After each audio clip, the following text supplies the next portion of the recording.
Welcome to the Urban Complex, a system of interrelated, emotion-charged ideas, feelings, memories, and impulses. This name takes the definition and lays out what a listener should expect. A podcast where ideas, feelings, and memories collide, leading towards meaningful change. I'm co-host Chris Richardson. Please enjoy the journey with the Urban Complex. Smarter cities for a stronger tomorrow. All opinions by Chris Richardson, Dominic Papa, and podcast guests are solely their own opinions and do not reflect the opinions of Arizona State University, the Arizona Department of Education, or the Arizona Commerce Authority. Any endorsement of or messages from sponsors are solely supporting the production of this podcast. There is no relationship further than podcast purposes with any sponsor unless separately created with another entity. Enjoy the Urban Complex. Smarter cities for a stronger tomorrow.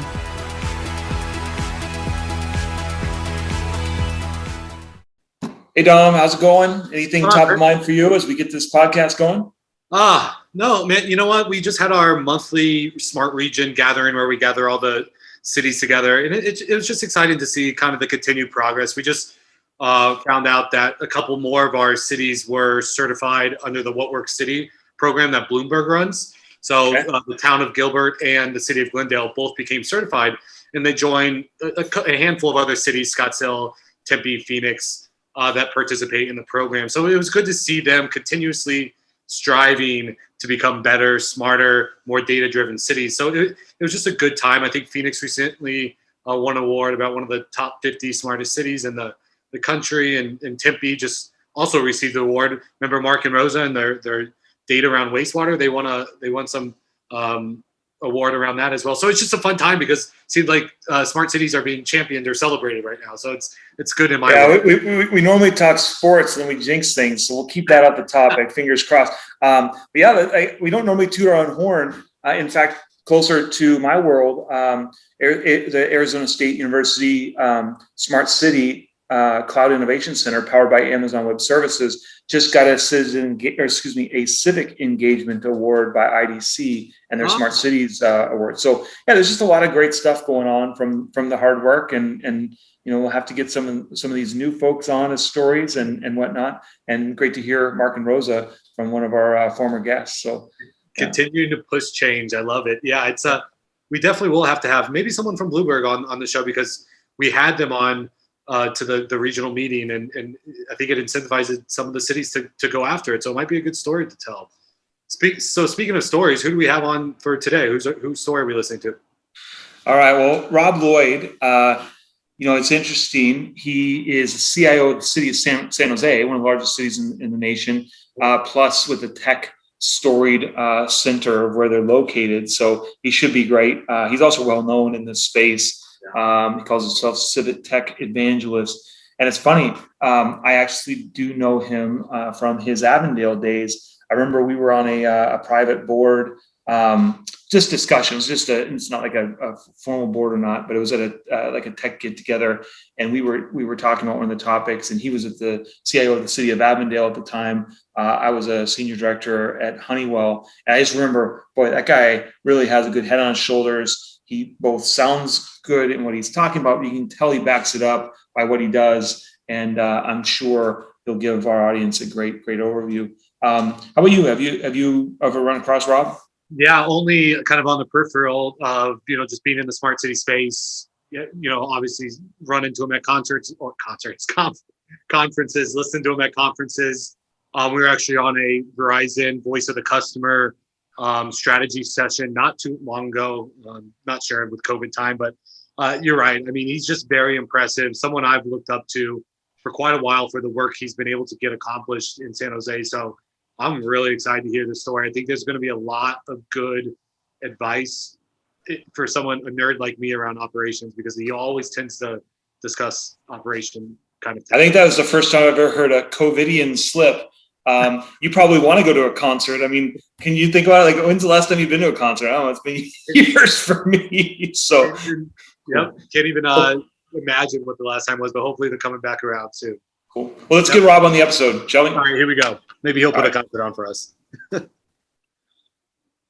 Support for this episode of The Urban Complex comes from Worldwide Technology. What if we could connect people to new possibilities, turn thinking into a way forward, solve problems before they become a problem, and share the future with everyone? We can. At WWT, we connect businesses to technology to make the impossible possible, to reach better decisions faster, to accelerate progress. Together, let's make a new world happen.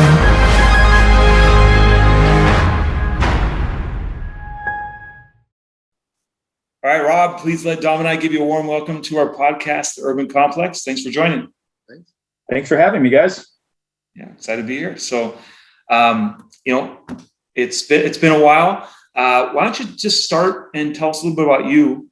We find that our audience really likes to kind of know how folks got to where they are today before we jump in. So just tell us a little bit about you as a person, your background, and how did you lead up to being at the CIO of San Jose, and we'll talk about that in a little bit. That sounds good. So dedicated public servant for 23 years now. You and I joked a little bit earlier that this is exactly my 5th anniversary date at the city of San Jose. Opted for public sector over private sector options back in 1998. And part of that was just the idea of legacy of work. So at the end of your career, what would you be most proud of and not regret? And so went into public service, started at the city of Colorado Springs, then went to become chief of IT for Colorado Parks and Wildlife and got to run a statewide organization, then was a CIO and utility director in Oregon, then was CIO for city and utilities in Arizona, where I got to meet you guys. And have been at the city of San Jose, the 10th largest city in the country since 2016. And a proud girl dad. And if I have anything to be grateful for, it's a loving and forgiving family. You started your career when you were, what, 15? I know. Yeah. Zoom filter makes me look younger. You got the Zoom Botox, huh? Well, congratulations on the 5-year. What a stint. We'll come to that in a minute. So you skipped over that Oregon city, Ashland. So are you a Shakespeare fan? Oregon Shakespeare Festival. Actually, I never went. I went to the outdoor one, but not the indoor one. And gotcha. It was kind of odd. It's very wealthy, and I think our average age was like 52 or something like that. And so we were kind of the odd couple out sometimes, but it's an amazing community asset. I just remembered I was on a road trip one time between California and Washington, where I grew up, and I stopped in Ashland during the festival, and I thought I was like in a medieval world. It was crazy. Okay, so in all seriousness, let's bring it to San Jose. Tell us about what your role is, kind of any background about the city of San Jose. Just help us give the context to kind of lead into the episode of the Urban Complex. Sure. So maybe connecting with the previous question, a lot of the fun I've had in my career is by taking on these big challenges to help organizations kind of unleash their brilliance of their people in their public mission. So at 21, got to turn around an ERP project and a computerized maintenance management project for the city of Colorado Springs. Then we did a brand new approach to license administration at the state of Colorado. Then consolidated IT for both of those organizations. Arizona, when I went there, we had a lot of chronic technical failures, and there were some procurement and ethical violations that they brought me in to change there. So when San Jose opportunity came up, honestly, I looked for about a year to find my next job and turned down 12 jobs and accepted the 13th and hoped that the 13 number wasn't a bad thing. But San Jose was at the front of a journey. And so during a decade of deficits, the city had reduced the size of the staff from 150-ish and a budget of about 50 million. And it went all the way down to 71 employees with a budget of $21 million, supporting a $4+ billion organization with 7,000 employees.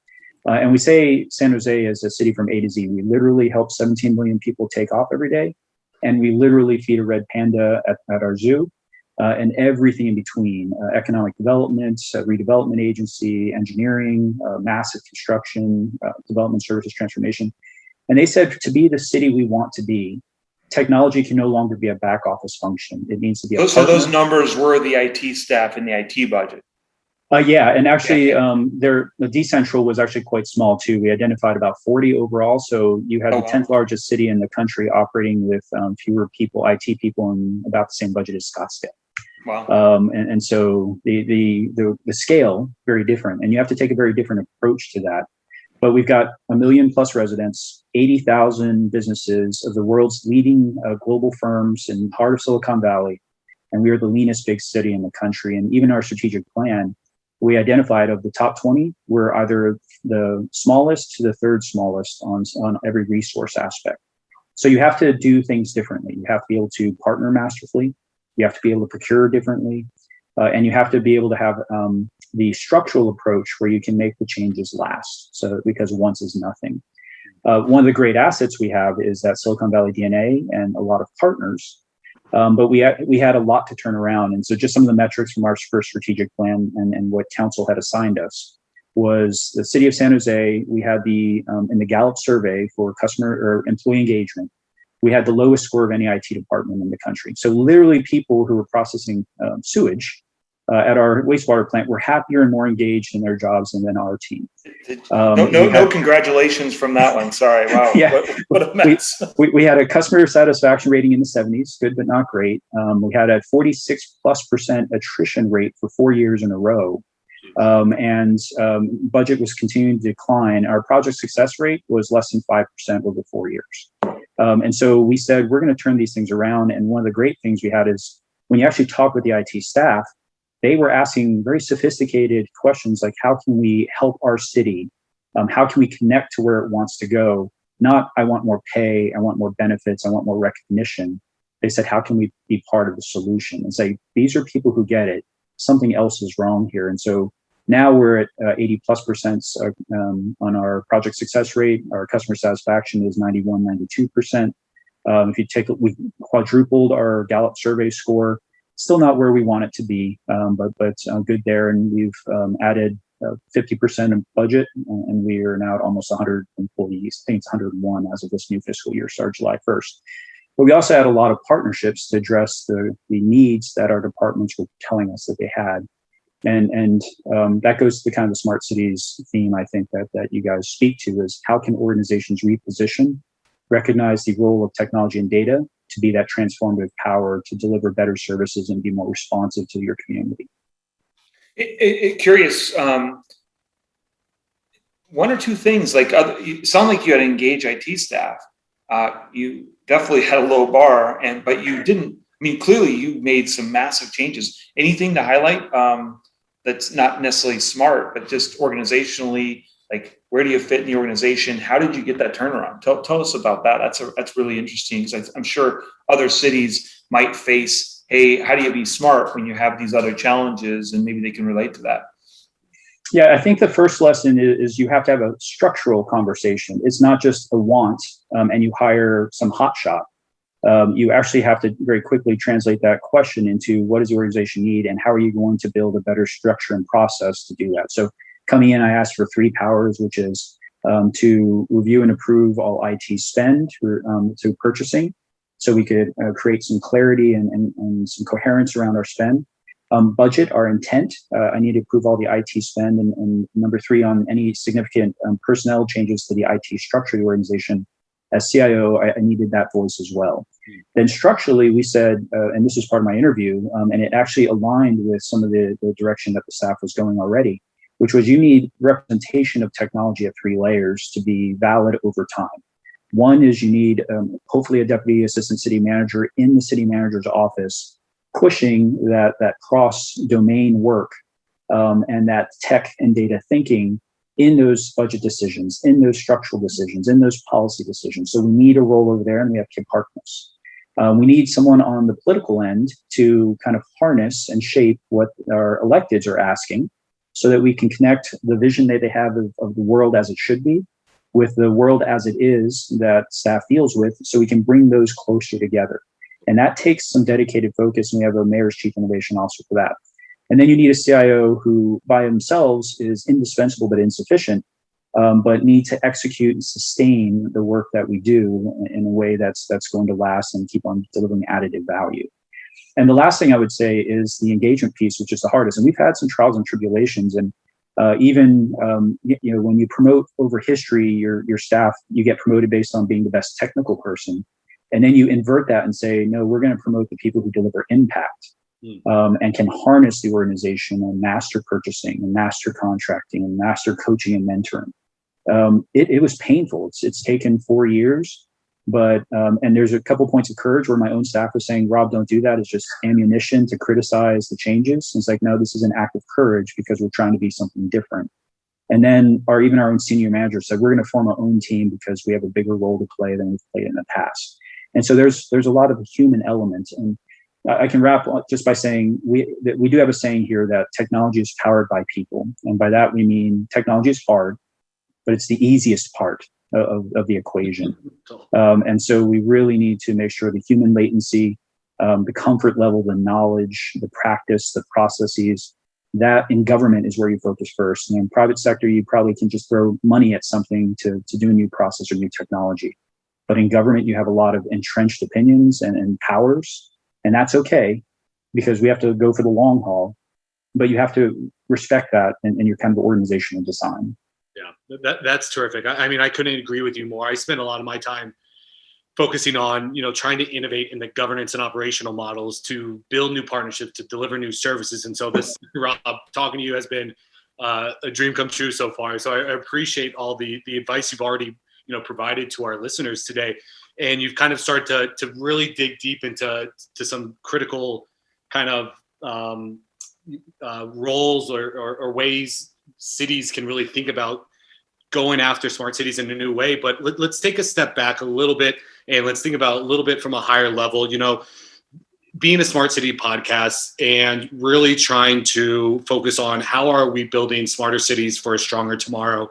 We've had a little bit of fun with our guests in asking them, what is a smart city to you? Because as we all know, there's 1 million plus different views on what a smart city is. But we'd love to get your kind of take. If you could boil it down, what's a smart city in your opinion? What's working? What's not? And then how are you've kind of mentioned this already, but maybe how can you tie that in directly to some of the work that you're doing in the city right now?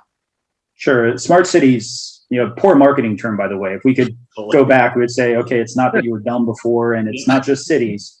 So I'm not sure how we came up with that term, but really what we're talking about is focus on using a multidisciplinary approach to kind of solve the pains of our community and our organization in a way that aligns with the city's mission and what it says it's important to it.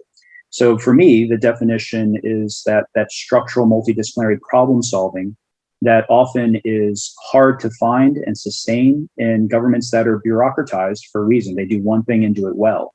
And the challenges in front of us, blight, housing insecurity, justice reform, food necessities, COVID response or public health response, none of those ends at a border and none of those is one department. So this is the state of where governments are now to address the problems in front of us. We have to have a different approach that collapses those barriers as much as possible in intentional ways. Yeah, that's, just absolutely incredible and amazing. I hope all the city managers out there will be listening in because that's perfect piece of advice.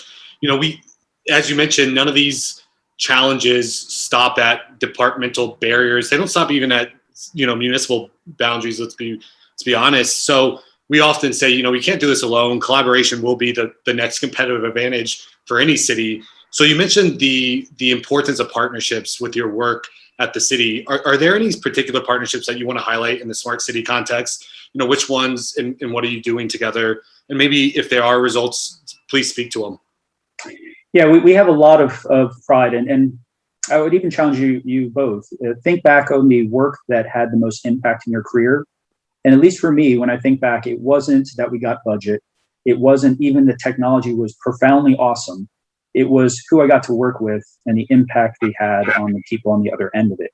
And so even to take one step back before I dive in, even the question about centralization, decentralization, it absorbs IT leaders too often when the reason you have this discussion is it's the wrong question. It's where the service design needs to be highly responsive and closest to the customer and department, and where it needs to be hyper efficient and optimized and it can be centralized. But if you're a CIO, you can actually have a lot of impact to partner well when you use your powers, I guess, benevolently. Is you have to create good value and that trust relationship feeds on itself. But when you just do it for the power or authority, then people lock into their roles. And so the partnerships we had, and let me kind of preface this another way too, is as a practitioner in CivicTech, I'm most impressed by the people and aspire to be the people who get things done. It's not innovation by press release. It's not just a good idea. It's what results can you show from all those efforts. And so When we partner with Verizon, AWS, and TransCore to save 24 seconds off of every emergency trip we have through route-aware vehicle routing, emergency vehicle routing, rather than them just getting to the intersection, flashing their lights, checking the intersection's clear, and then go through, it pre-clears a whole path for them. And so they can, as the firefighter on the truck said, this is a game changer. I can get where I need to go without having to fight or worry. And you had even 16% of all trips had some kind of accident in them. So you can save that, and we get $1 million plus more each year because we're hitting higher thresholds with the county. Another one would be urban logic, where we took a look at Vision Zero goals and how do you reduce traffic fatalities and accidents. And we looked at what, using AI models, ML models, machine learning models, was what actually impacts accidents and fatalities. And you assume that it's the street design. But the research we did and those models, as we worked them out, said it's actually where it is, what's around it, natural environment. But the streetscape itself is correlated with traffic safety and fatalities, but it's one of the less correlated ones. You actually have to worry about how you plan environments even more. And so it challenges you to think differently, because we took the data from planning, economic development, and transportation engineering to kind of take this approach and have deeper insights. Another one, cybersecurity, digital privacy. And we're partnering on that one and trying to create actually a baseline privacy policy and privacy principles that all cities can adopt. And we've been able to coach some of our peers around, here's a cybersecurity work plan that's NIST-based and what you can focus on and what you need to buy that provides additive layers. And I'll give you 5 more really quick. So our partnership with Eastside Union High School District and SmartWave, we proved out a Wi-Fi deployment model.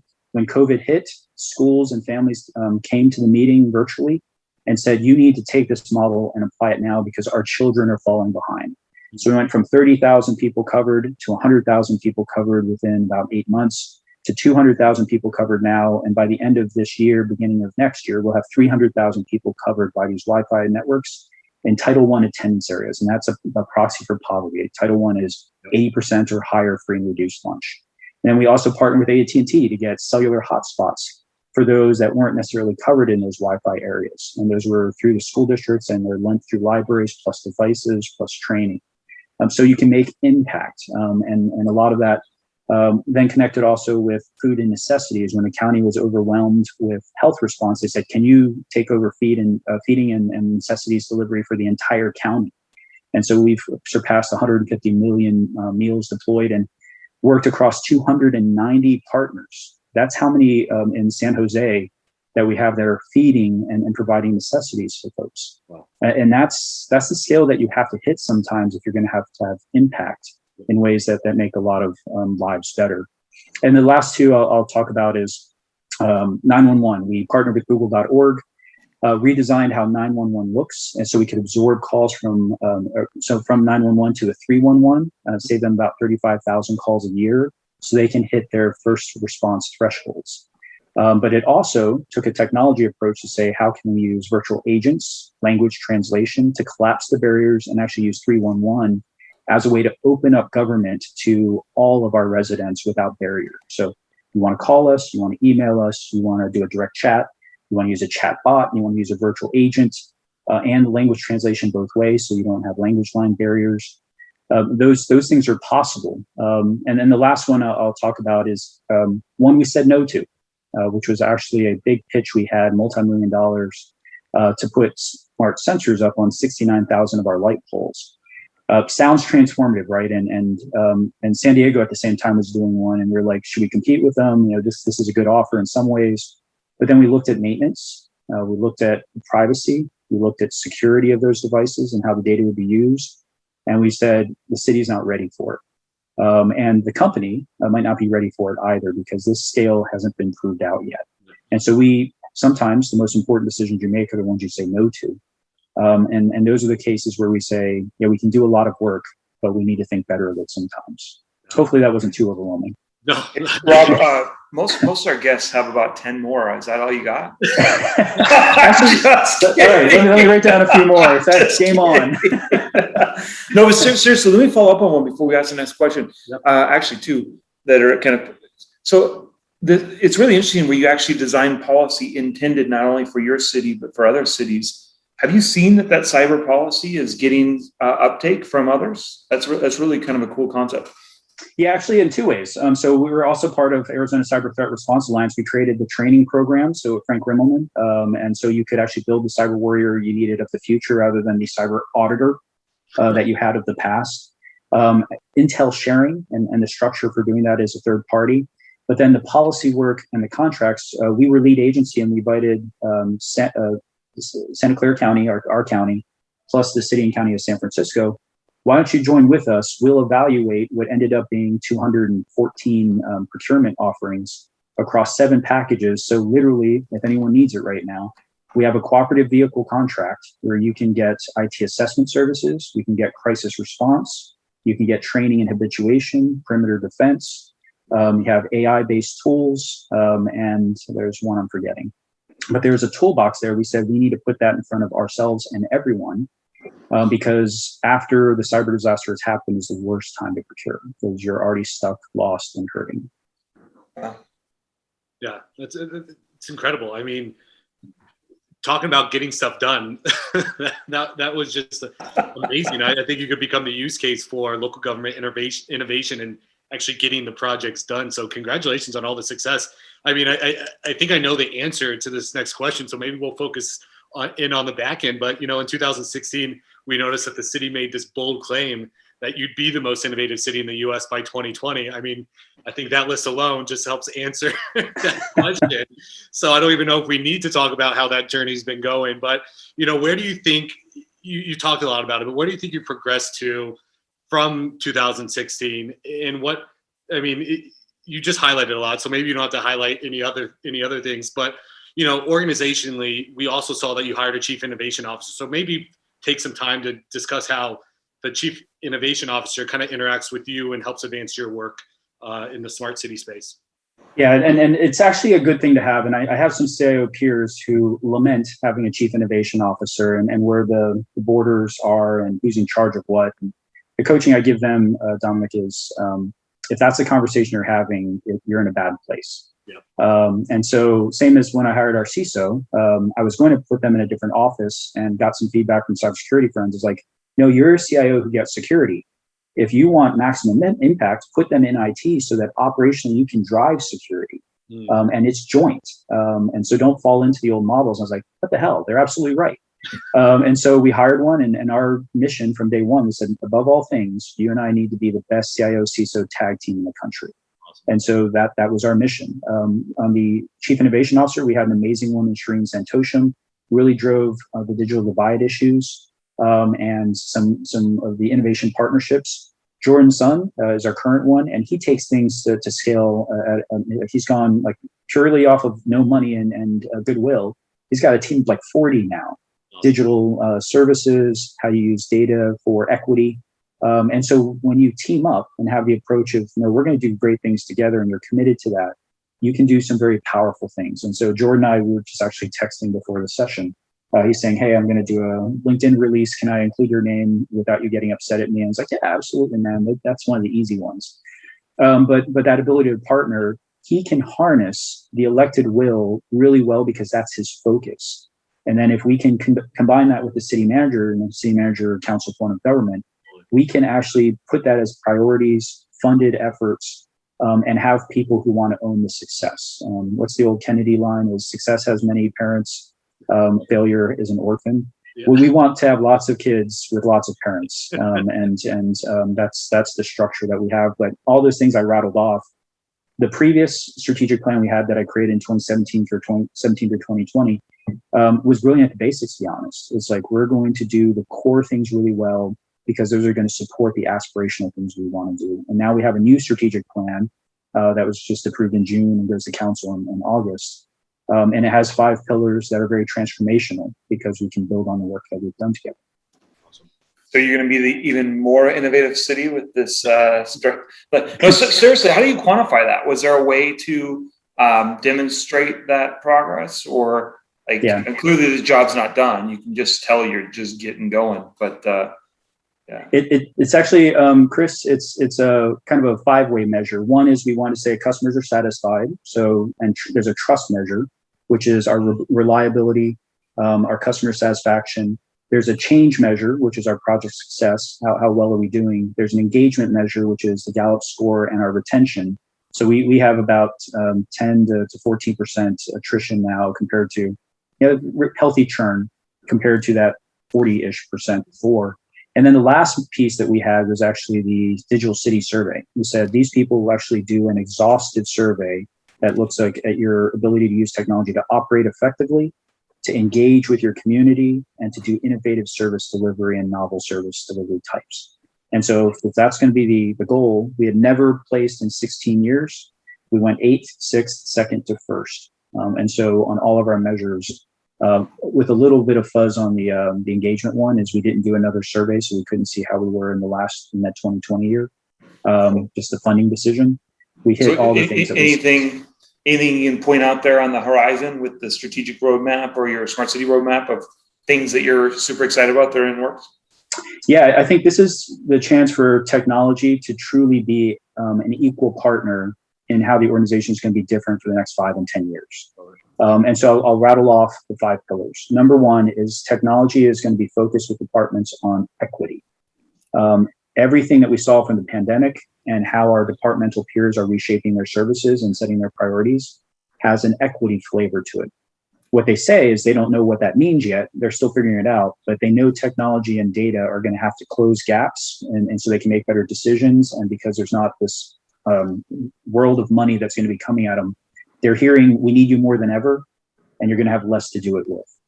Technology and tools are the only things that close that gap. So we're going to be a partner in that. Another one is the secure and resilient city, which is we see more natural disasters than ever. We see more cybersecurity disasters than ever. So we have to build the organization that allows us to withstand all of that. Then you have optimization, which means because of the long-term resource push, and you look at the structural budgets that cities and counties have, you're going to have to hyper-optimize in some spots. You can't waste resources. Then there's a drive to digital, which means that there is now a digital staff and a digital public, and how we interact with each other is going to be very different. And we can solve some of the access issues through that digital service push, and that's our mission. And the last one is powerful partnerships, is we need to be able to procure and partner better than anyone, because with our resource picture, that's our secret sauce. We're not going to have this ungodly amount of money. So instead, we're going to use the power of partnerships like we have in the past to solve problems that others can't. So you mentioned that money isn't going to fall out of the sky, but hold on a second. Aren't there stimulus funds? Everyone's preparing. How is City of San Jose responding to federal money, infrastructure money, stimulus money? Any thoughts there? Where are you focused as a city? Where are you focused as an IT organization? Yeah, and I think, Dominic, you and I were on a call where a similar question was asked, and my advice is still the same, is if the money isn't flowing your way, the one-time money, and you have to make that distinction, these are one-time dollars, not ongoing ones. So this is where you invest in the transformation that's going to make you more efficient, more responsive, but you're going to have to do it once and well. But if you're not at the table and people aren't calling you saying, we need to invest in you, then somehow you've lost your way. Because if the money's not flowing, we got calls from our city manager's office like, we need to invest in you, what do you need? And we laid out our drive to digital and our pandemic plan. Some of that has some equity pieces in it as well, but we're going to be getting about $7 million total out of all the COVID funds to reinvent that digital public and digital staff, have actual projects. There's some cybersecurity monies that we're intending to spend if the infrastructure bill comes through as expected. So all of that, we have to have the fiscal acumen, but also the want and trust from our peers to be a part of that conversation. But literally the budget director and the city manager were giving me calls to say, what do we need to invest in for you? Because without you, the org stops. And so to have that position of trust and respect is something we've worked really hard for. Yeah, and Rob, just quickly to go back to the kind of the plan and the 5 pillars, is that publicly available at this point, or is it still, because I thought you said it was getting approved? It is publicly available, and it's approved by our Smart Cities and Service Improvements Committee. So we have service area council committees so that we can get council feedback. Remember, the world as it should be, world as it is, bringing them together. That's what the council committees are for, and then council approves final work. Accessible by a link that we can share with our audience? Yeah, if you go to sanjoseca.gov under the IT page, you'll see strategic planning. You'll see our previous one, current one. You'll see some updates. And then every year, you'll see us post, and we update it 2 or 3 times through the year, our IT work plan for the year. So all the things that we're getting done to achieve those strategic plan goals. So literally, every IT employee and every customer can see city roadmap, IT strategic plan, IT work plan, personal goals, and how you connect all the way from one end to the other. And so every city employee who works a technology or data function can see what they're doing and why it matters. Yeah, that's incredible. Yeah, I asked that because I would love to, as we push this out socially, I want to make sure we have a link to that, because I think it's going to be such a phenomenal tool for other cities to emulate and copy and pivot towards their own community. So appreciate that. It does take work though, and I've had some of my own staff go, "This is so much work." And it's like, yeah, you have to invest in the relationship. It doesn't just take care of itself. Love it. Well, we'll have to have you back in that time to see how this next iteration of strategic plan leads to another 40 things you highlight and blow our audience away again. I mean, that was amazing. You're like, oh, sure, just answer this one. And couldn't keep up. My hands. Dom and I are like, wait, how do we keep my hands? Our notes. Well, cool. So oddly enough, I'll be honest with you, Chris. We have to be better about telling our story. We're so focused on the work. Bloomberg scolded us.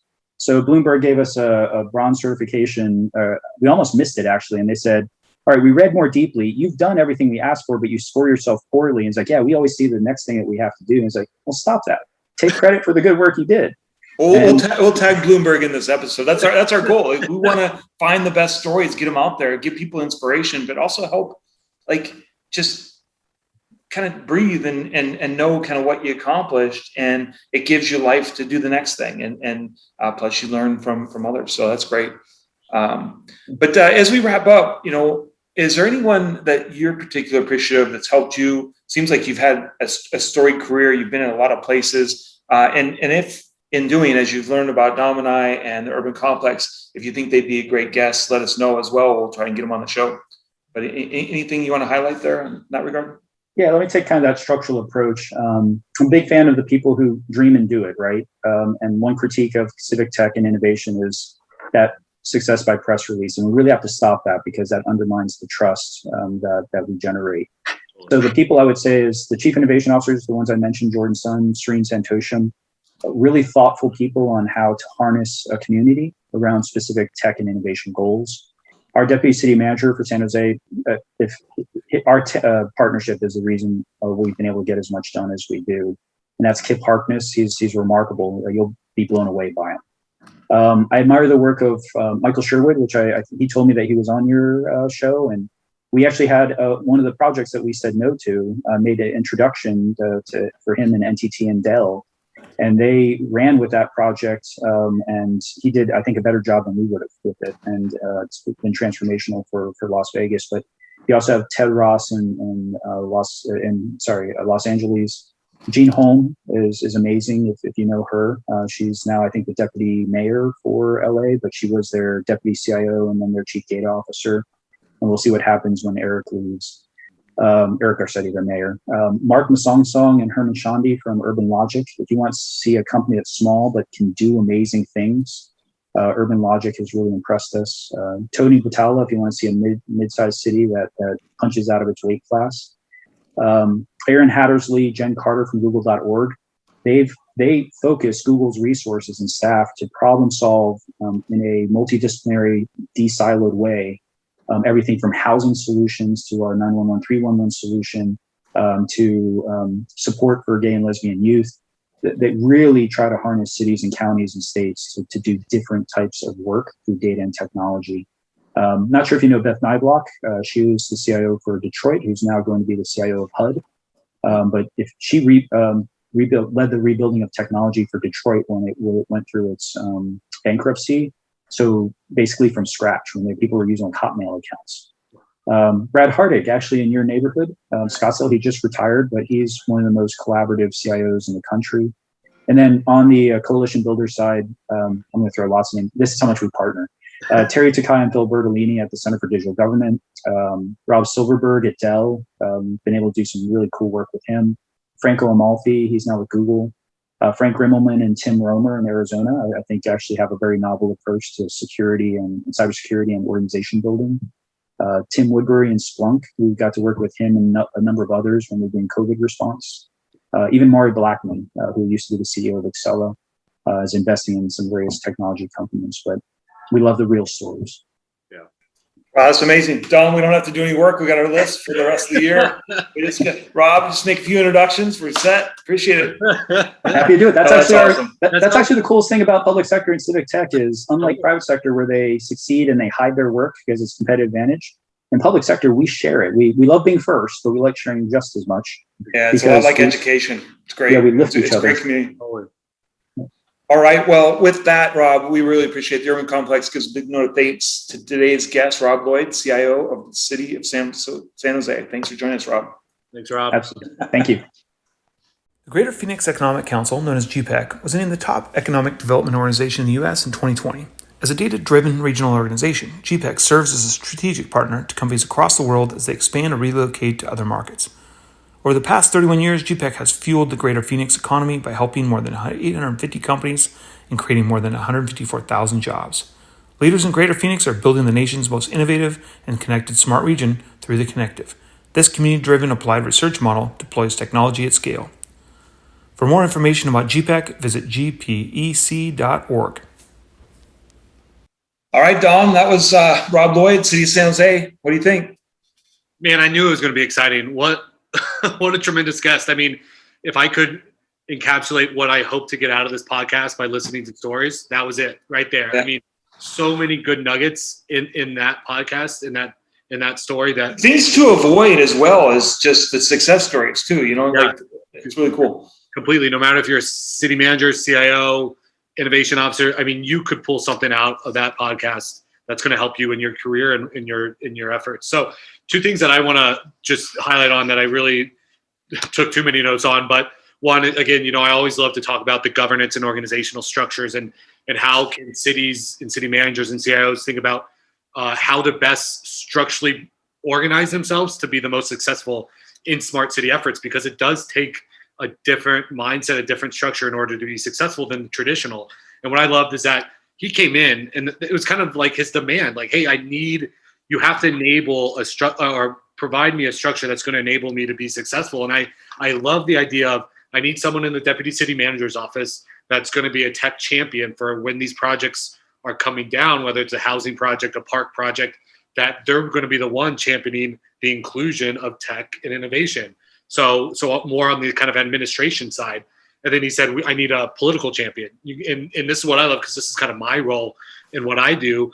I need someone that's going to go out there and tell the elected officials the difference between the world they think it is and the world it is, right? And get them to understand what is needed from the city staff and the city management in order to achieve the outcomes that usually these politicians, the elected officials, want to drive at. So you need that kind of administrative champion and the political champion, because sometimes the two heads of those bodies don't quite speak the same language. So I just love that idea. And then of course the camaraderie-ship of a lot of CIOs, innovation and information butt heads. When his innovation officer came in, he literally just started communicating up front, said, hey, we're gonna work great together, we're gonna be the best, let's go out and do cool stuff, right? And that's how you build a relationship. So I thought that was phenomenal. And then the last thing I want to so hold on before you change subjects. Yeah, cool. Because you need those areas of alignment, because as he said, technology is the easy part, but it's powered by people, it's powered by processes. So if you don't have the right structure in place where you're at the table, where you're influencing the policy so that it flows well into the system, and you don't have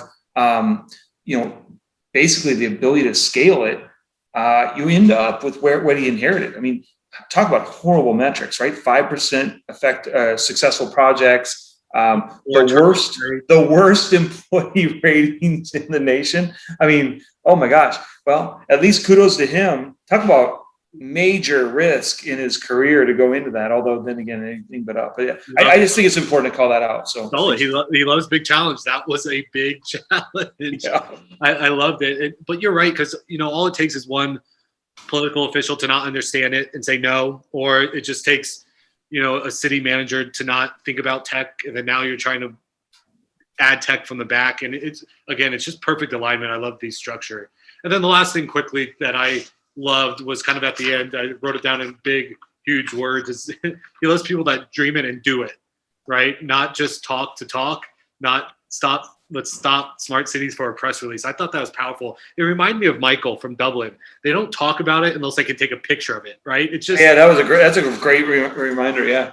That's the approach I think we all need to take, right? The get stuff done people, GSD. I just make it real for people, right? Like, and that kind of leads into where I want to focus. Boy, when we got him talking about, well, what's working? What are you excited about? How are you working with partnerships? I mean, it's like we got this ball rolling downhill. We didn't want to stop.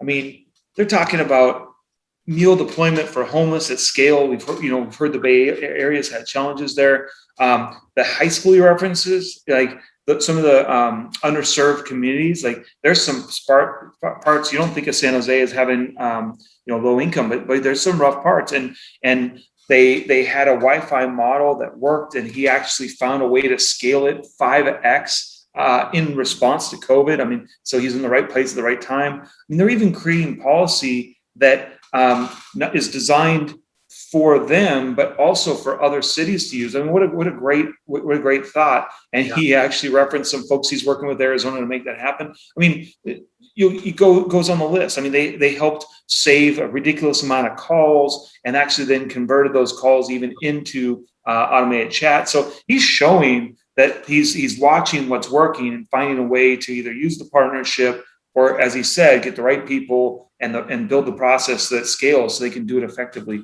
There's so much positive there. And I mean, he started it out with, again, going back to this, he started out with, he loves big challenges. I mean, some of those projects that he's been successful with, right? I think lowering response time by 24 seconds, that's unheard of.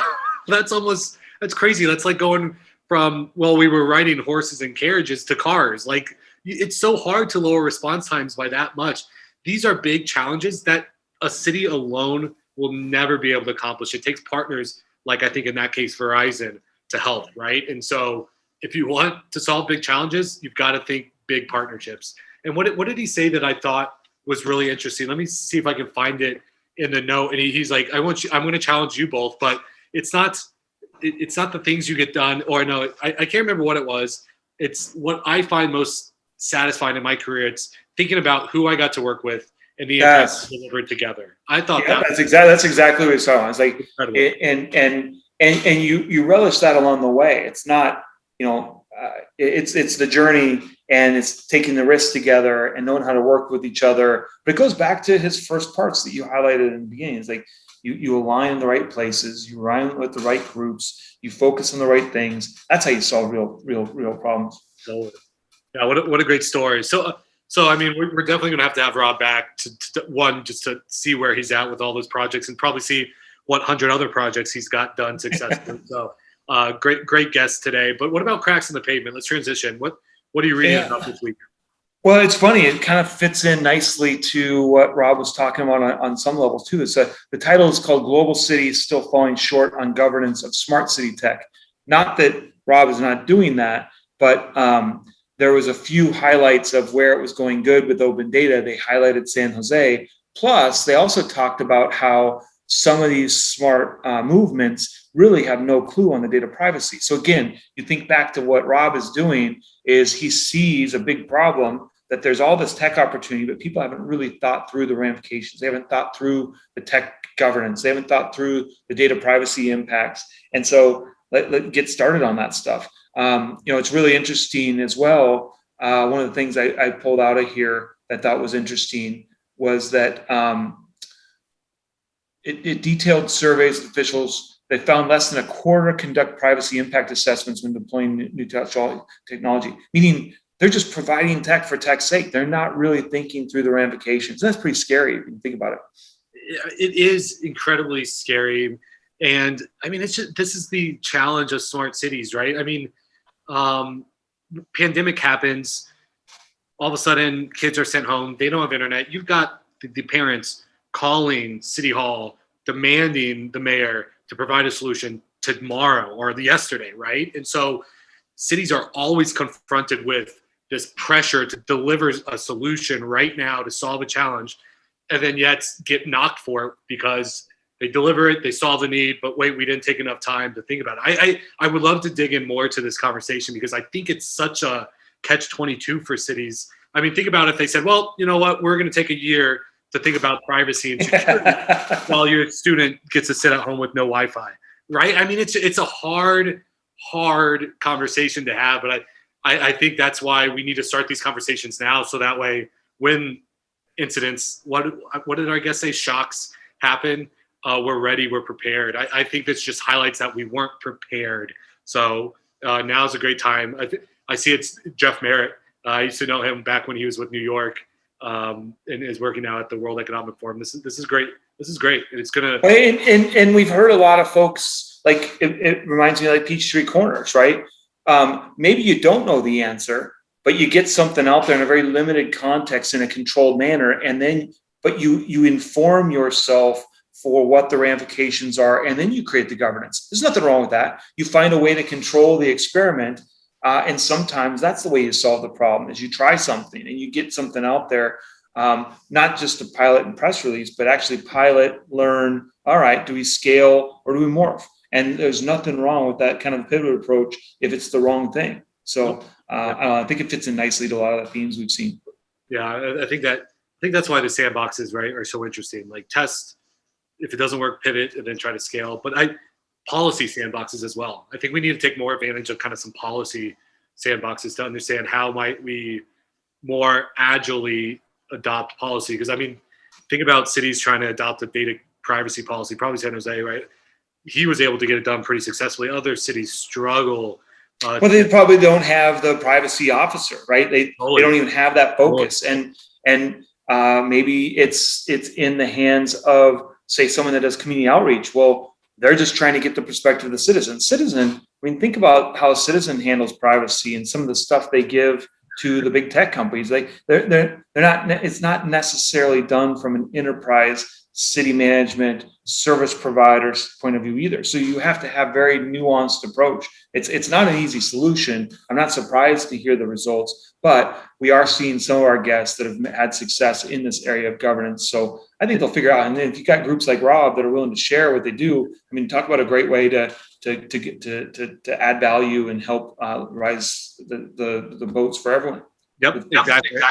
I think it ends with what you just talked about. It's partnerships, right? If you don't have the resources internally, reach out to partners in your community, right? The university. I mean, ASU has a chief trust officer, a chief. Yeah, no, I was thinking that as well. Donna Kidwell, digital trust, and really they're doing all sorts of research. They're really looking at things differently.